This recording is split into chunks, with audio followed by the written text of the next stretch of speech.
Bonjour à toutes et à tous dans ce nouveau tutoriel Photoshop dans lequel aujourd'hui nous allons voir comment venir créer un mock-up pour un ordinateur. Alors, je vous expliquerai bien sûr ce que j'appelle un mock-up et comment le créer. Il vous faudra ici découvrir les calques dynamiques, les options de recadrage ou de replacement des points d'une image et quelques petites options de fusion comme l'ombre interne.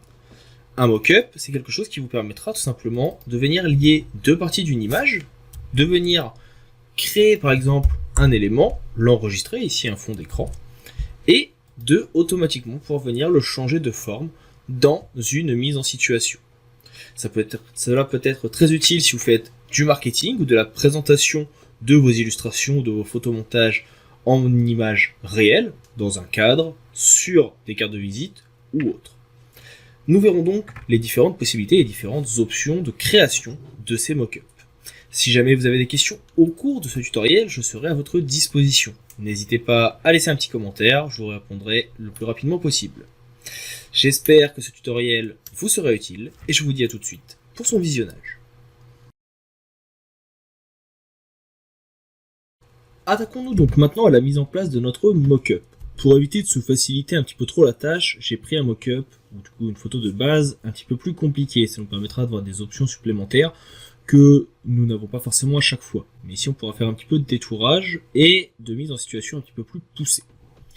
Pour faire un mock-up, la première chose que nous allons faire ici, c'est déjà créer un nouveau calque. Ce nouveau calque, on va venir faire un clic droit et on va le convertir en objet dynamique. L'objet dynamique fonctionne de la façon suivante. Si sur un calque, je viens y ajouter un élément, maintenant je double-clique, je viens ici par exemple ajouter un fond de couleur. Si j'enregistre, et bien automatiquement de l'autre côté, vous voyez que mon calque, ici le calque 1, est devenu un calque de couleur. Si je viens le réduire ici et le déformer, alors je vais fermer mon PSB, si je double-clique ici, vous voyez que automatiquement une fenêtre et un nouvel onglet en .psb, c'est le format le plus volumineux de Photoshop, qui est plus volumineux que le PSD, eh bien va s'ouvrir et contiendra la retouche que j'aurais fait. Et si dans ce PSB, je viens par exemple changer la couleur de mon élément, je viens le passer en rouge, que j'enregistre. Si je reviens sur mon image où il y avait tout à l'heure mon ordinateur, eh bien automatiquement celle-ci est transformée.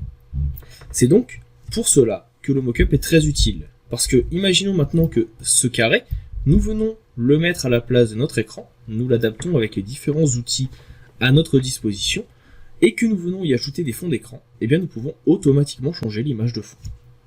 On va recommencer à 0, on va venir donc créer un calque, clic droit, convertir en objet dynamique, et je vais également ici, tout simplement, l'ouvrir. Je vais venir chercher une image, donc par exemple une photographie qui peut être utile, je ne sais pas, on va prendre dans mes tutos, je veux bien avoir une photographie un peu sympa, on va prendre ici la photo du rhinocéros et je vais l'ajouter dans la composition. Je vais cliquer ici sur Entrée pour l'ajouter. Et pour que mon mock-up s'adapte à cette image, je vais venir faire un CTRL-clic sur celle-ci et je vais venir prendre mon outil de recadrage et appuyer sur Entrée. Automatiquement, mon image va donc être recadrée à cette taille. Et j'enregistre. Comment savoir si une image a été enregistrée? Vous avez ici, dans les onglets, un petit astérix qui apparaît. Quand celui-ci est visible, cela veut dire que l'image n'a pas été enregistrée. Je reviens maintenant donc sur ma photo. On voit ici que mon PSB et mon calque dynamique se sont adaptés à la taille de mon rhinocéros. Je vais venir faire un CTRL T pour transformation manuelle et modifier la taille de mon image. Je vais réduire sa taille et je vais zoomer. Je zoome avec le CTRL plus ou avec la molette. J'ai paramétré le zoom à la molette dans édition préférence, ça peut toujours être utile de le savoir. Et ici, la petite complication, le plus compliqué de la création de ce mock-up sera cela. Venir appuyer sur la touche CTRL, qui va transformer, comme vous le voyez, mon outil en flèche blanche, et je vais venir placer un point en haut à droite au bon endroit, en bas à gauche au bon endroit, en haut à gauche au bon endroit, etc. etc. Alors là, problème, eh bien, je ne sais pas où je dois placer mon point. Eh bien, je vais juste utiliser la référence des autres. Je sais que le point va être à peu près ici, et si je veux m'adapter, je vois la ligne du bas ici. Je clique sur Entrée, et je vais venir ici mettre un masque de fusion. Je vais rendre invisible ce calque, et avec mon outil ici de sélection rapide, je vais tout simplement venir sélectionner mon personnage. Si j'en sélectionne un petit peu trop, pas de souci, j'appuie sur Alt qui va désélectionner, et vous voyez ici donc je viens récupérer mon élément. Si j'en ai trop récupéré ou trop sélectionné, ce n'est pas grave.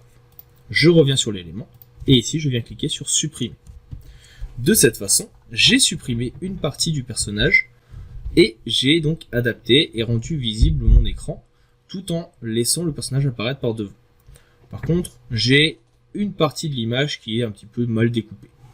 Alors je vais venir sur mon masque de fusion avec mon pinceau, et je vais prendre un pinceau ici à bord doux, à dureté 0, et je vais tout simplement, avec du noir, venir peindre sur mon masque de fusion. Si jamais je veux donc rendre visible certaines parties, eh bien je vais tout simplement venir peindre avec du noir. Cela va effacer mon image là où il y a le masque de fusion. Et le fait de venir peindre en blanc, j'inverse les couleurs ici avec la petite flèche ou la touche X, eh bien cela va rendre de nouveau visible ce que je veux effacer. Et pour notre petite image ici, c'est ce que nous allons faire. On va venir peindre soit en noir, soit en blanc, et on va tout simplement venir donc ajouter un petit peu de flou sur le bord de l'image. Cela donnera un petit effet de flou, vu que la photo ici l'est, et permettra d'incruster au mieux notre jeune femme dans la composition. Donc vous voyez, de cette façon, j'ai pu modifier ici mon écran. Par contre, il va manquer un petit peu de relief. Donc pour ça, je vais venir faire un clic droit sur celui-ci, et option de fusion. Et dans option de fusion, je vais choisir ombre interne. Et l'ombre interne, elle va me permettre, comme son nom l'indique, de venir ajouter une petite ombre à mon écran.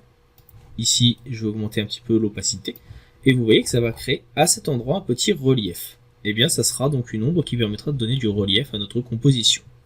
Vous pouvez aussi avoir envie, pourquoi pas, de l'avoir dans l'autre sens. Pour cela, il faudra venir régler l'angle de votre image. Là, par exemple, je vais la mettre ici. On va dire que le soleil est par là, donc ça crée une petite ombre ici. On peut modifier son opacité en cas de besoin. Là, je vais juste venir la placer un petit peu plus haut et un petit peu plus sur la gauche. Et je vais cliquer sur Entrée. Je vais renommer mon calque 11 ici, je vais l'appeler Insert. Tout simplement, comme ça je saurai que c'est ici que se trouve le calque dynamique si je dois en avoir d'autres. Et je vais venir créer un nouveau calque. Je vais l'écrêter en appuyant sur Alt. Vous voyez ici qu'en appuyant sur Alt, je vais avoir une petite flèche avec un carré. Cela veut dire que toutes les actions qui seront entreprises sur le calque 1 ne seront visibles que sur le calque inférieur, donc le calque du rhinocéros. Et je vais venir ici avec un outil dégradé de premier plan vert transparent, et je vais me mettre en blanc. Et je vais venir faire un dégradé de haut en bas. Je vais ensuite venir baisser l'opacité, tout simplement ici, et ça me permet donc d'ajouter encore un peu de relief et d'effet lumineux à mon écran. Bien sûr, plus vous mettrez d'opacité, et plus l'effet sera important. Là, on va se mettre aux alentours de 20, ça me paraît pas mal. Et si maintenant je veux venir changer, par exemple, le sens de ma photo, eh bien, je n'ai plus qu'à revenir dans mon PSB, soit si j'ai gardé l'onglet ouvert, soit en venant double-cliquer sur l'image. Et si je veux inverser, par exemple, le sens du rhinocéros, je vais faire un CTRL T, clic droit, symétrie, et j'enregistre. Et maintenant, eh bien, ma photo aura changé de forme et de direction. C'est là toute l'utilité d'un mock-up et tout le gain de temps que l'on aura et que l'on peut avoir. Donc voilà pour ce petit tutoriel rapide sur la création des mock-ups.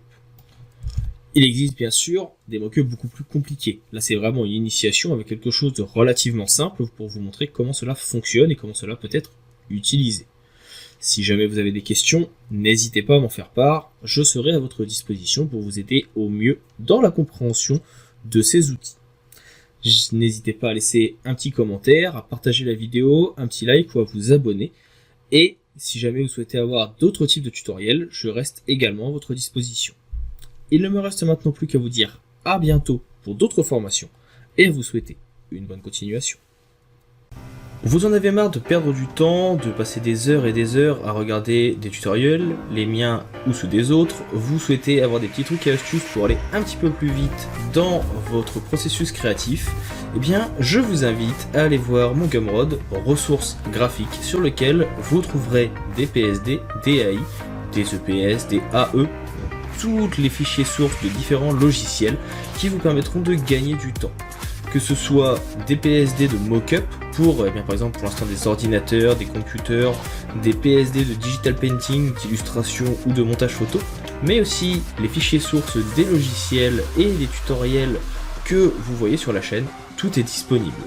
Vous retrouverez le lien de celui-ci dans la description bien sûr de chacun des tutoriels, mais également à la fin des vidéos, comme c'est le cas actuellement, en cliquant sur le petit lien qui se trouve sur la droite. Si jamais, pour terminer, vous avez aimé la vidéo que vous venez de voir, je vous rappelle, n'hésitez pas à mettre un petit pouce bleu, à partager la vidéo autour de vous, à laisser un petit commentaire et me dire ce que vous souhaitez. Sachez également, et je vous invite à rester à l'affût, que de temps en temps dans les fichiers description des tutoriels présents sur la chaîne, vous retrouverez des petits codes promo, sur de petits easter eggs pour les tutoriels payants tuto.com, pouvant aller du tutoriel de 25 heures sur l'intégralité de Photoshop au petit cours sur comment réaliser des infographies sur Illustrator et bien d'autres choses encore. Je vous invite donc à rester à l'affût et à me contacter si vous avez besoin de tutoriels spécifiques ou autres. Je vous dis maintenant à bientôt pour d'autres tutoriels et d'autres astuces Photoshop, Illustrator, InDesign et autres logiciels liés au monde du graphisme. Et je vous souhaite une bonne continuation.